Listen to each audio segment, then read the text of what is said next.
رسول خدا کے سامنے رسول کے اصحاب بیٹھے ہیں. رسول خدا نے کہا میرے پیارے صحابیوں میرا اونٹ گم ہو گیا ہے،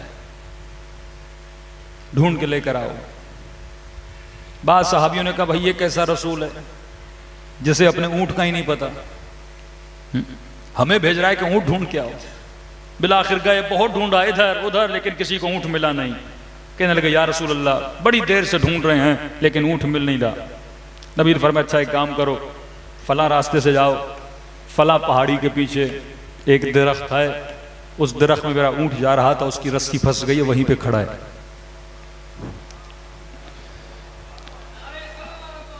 اللہم صلی علی محمد.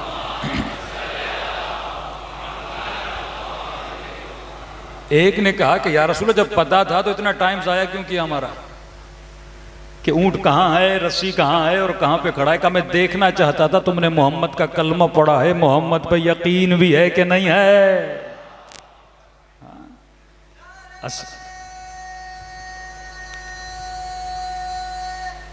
حیدری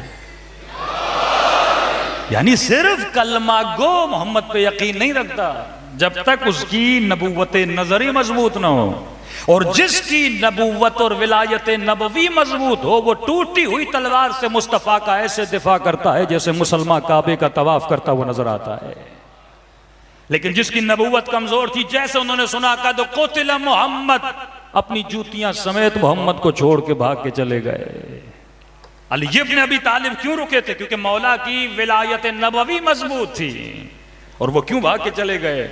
کیونکہ کلمہ محمد پڑھا تھا لیکن یقین نہیں تھا. پھر بھی دل میں شک ہو پیدا ہوتا تھا کہ اللہ کا نبی ہے کہ نہیں ہے. کہیں نے کہا اگر یہ دنیا سے چلا گیا تو الیاذ باللہ اس کی نبوت کا دعویٰ کیا تھا؟ جھوٹا تھا.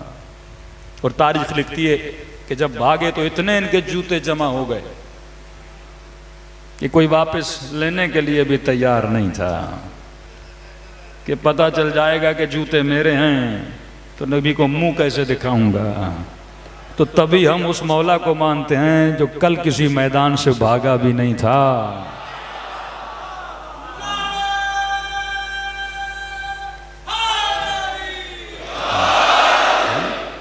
یہ صفت علی ابن ابی طالب کی ہے جس کو لقب کرار ملا، غیر فرار ملا.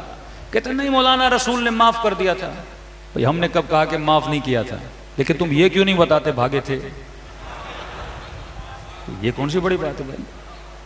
کہتے نہیں بتاؤ کیونکہ رسول نے معاف کر دیا تھا. بھائی ہم نے کب کہا کہ رسول نے معاف نہیں کیا؟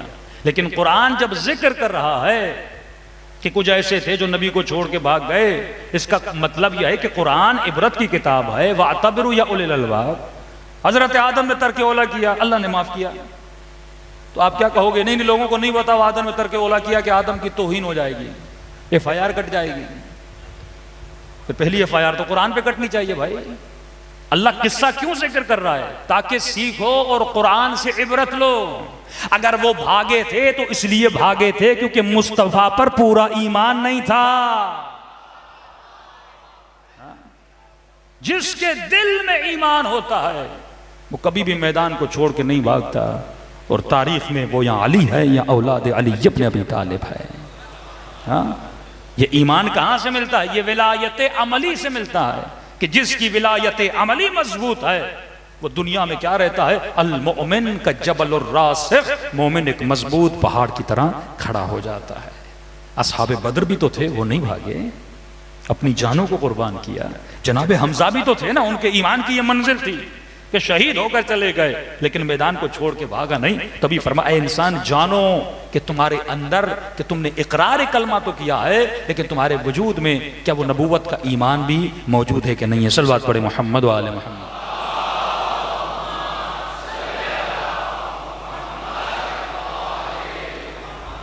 کہ جب امام حسن کی شہادت ہوئی تو ابن عباس کو بلایا گیا شام میں. امیر شام نے بلایا اور ابن عباس کہتا ہے جب میں وہاں پہنچا لوگ شکر کے سجدے کر رہے تھے.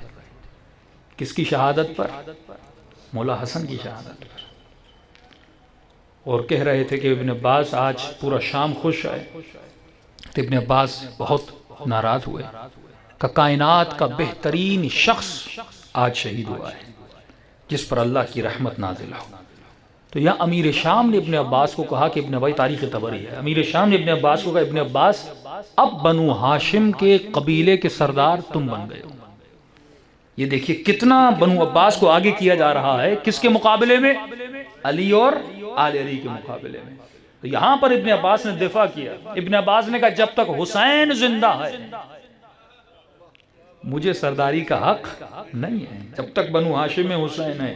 اور یہ بات شاید بعض لوگوں پہ گراں گزرے، اکثر جوانوں نے سوال کیا بالاخص جناب سیدہ کے بارے میں کہ مولا علی نے تلوار کیوں نہیں اٹھائی، اور سوشل میڈیا پہ یہ بار بار ٹویٹ کیا جاتا ہے کہ آپ شیعہ کہتے ہیں مولا علی کے گھر پہ حملہ ہو گیا اور مرد گھر میں موجود ہو اور دفاع کے لیے نہ نکلے۔ آپ سے ایک عام سا سوال کرتا ہوں، اگر کوئی آپ کو غصہ دلانا چاہے، مثال کے طور پہ آپ روڈ سے گزر رہے ہیں، آگے روڈ کو انہوں نے چند بندے بٹھا دیے ہیں اور ایک بندہ آپ کے پیچھے آتا ہے، آپ کو دھکا مارتا ہے، آپ شریف النفس انسان ہیں، باعزت انسان ہیں، آپ لڑنا نہیں چاہتے، آپ جھگڑنا نہیں چاہتے، وہ آپ کو دھکا لگاتا ہے تاکہ آپ لڑیں، چار بندے اور بھی آئیں اور آپ کو وہیں پہ مار دیا جائے۔ وہ دیکھتا ہے اس کو ایک بار دھکا دیا، دو بار دھکا دیا، لیکن یہ لڑنے کے موڈ میں تو ہے ہی نہیں، تو اب وہ کیا کریں گے آپ کو غصہ دلانے کے لیے؟ کہیں گے اب صبر کرو، جب یہ اپنی بیوی کے ساتھ باہر آئے تو اس کے سامنے اس کی بیوی کو تماچا مارا، اب تو لڑے گا نا۔ کہتے جناب ابو ذر فرماتے ہیں جب گھر پہ حملہ ہوا، کہتے ہیں ابو ذر اپنے پاؤں پہ مار رہا تھا اور کہہ رہا تھا کہ علی تلوار کیوں نہیں اٹھا۔ ایک مرتبہ مقداد نے تلوار اٹھائی اور مولا علی نے اشارہ کیا مقداد یہ لڑنے کا مقام نہیں ہے۔ ایک شخص کہتا ہے جب ہم علی پہ حملہ کرنے جاتے تھے کوئی آگے نہیں بڑھ رہا تھا، سب کو پتا تھا علی بن ابی طالب کی شجاعت کا، تو ان میں سے ایک نے کہا کہ میں نے سنا تھا رسول خدا کی زبان سے، جب رسول خدا نے علی کو کہا تھا کہ علی میرے جانے کے بعد کچھ بھی ہو جائے تجھے تلوار نہیں اٹھانی کا، آج میں یقین دیتا ہوں کہ علی تلوار نہیں اٹھائیں گے۔ پھر جرأت پیدا ہوئی ان لوگوں میں مولا علی کے ہاتھوں میں رسیاں ڈالنے میں۔ لیکن آپ تصور کریں اگر علی تلوار اٹھاتے، اگر لڑتے تو عالم کیا ہوتا؟ یہ بھی ہو سکتا تھا مولا کو شہید کر دیا جاتا، یہ بھی ہو سکتا تھا امام حسن حسین کو شہید، ہو سکتا یہ پلان بھی تھا کہ اہل بیت کے خاندان کو وہیں پہ ختم کیا، جس طرح کربلا میں مصلحت کیا تھی، ان کا تو پلان ہی یہی تھا کہ بنو ہاشم کے خاندان کو پورے کربلا میں ان کو دفن کر دیا جائے اور ختم کر دیا جائے، لیکن یہ مصلحت الہی تھی، ایک امام زین العابدین کو زندہ رکھا گیا۔ تو امامت کا اگر سلسلہ چلنا ہے تو کہیں پہ صبر کرنا ہے، کہیں پہ شجاعت کا مظاہرہ کرنا ہے، اور امام کہتے ہی اسے آئے جو اپنے غصے پر کنٹرول کرنا بھی جانے اور جب خدا کہے تو تلوار اٹھانا بھی جانے۔ فرمایا جب علی ابن ابی طالب کے ہاتھوں میں رسیاں تھی، ایک ایسا یہودی تھا جو رسول خدا کے زمانے بھی مسلمان نہیں بنا تھا، لیکن ایک مرتبہ جب علی کے ہاتھوں میں رسیاں دیکھی اسی وقت اس نے کہا لا الہ الا اللہ محمد الرسول اللہ۔ لوگوں نے تعجب میں پوچھا نبی نے اتنی تبلیغ کی تو مسلمان نہیں ہوا، لیکن آج علی کے ہاتھوں میں رسیاں دیکھ کے تو مسلمان کیسے بن گیا؟ فرمایا یہی وہ علی ہے جسے میں نے خیبر میں بھی دیکھا تھا، جسے میں نے خندق میں بھی دیکھا تھا، جس نے مرحب و انتر کو بھی بچھاڑا تھا، لیکن آج علی ایسے کھڑا ہے جیسے علی کو لڑنا نہیں آتا۔ بس مجھے یقین ہو گیا جہاں سے اس کی شجاعت کا کنٹرول ہے وہیں سے اس کے صبر کا کنٹرول ہے۔ علی کو چلانے والی ایک ذات ہے، جب وہ اشارہ کرے تو علی تلوار اٹھاتے ہیں، جب وہ اشارہ کرے تو علی ضبط پہ آتے ہیں۔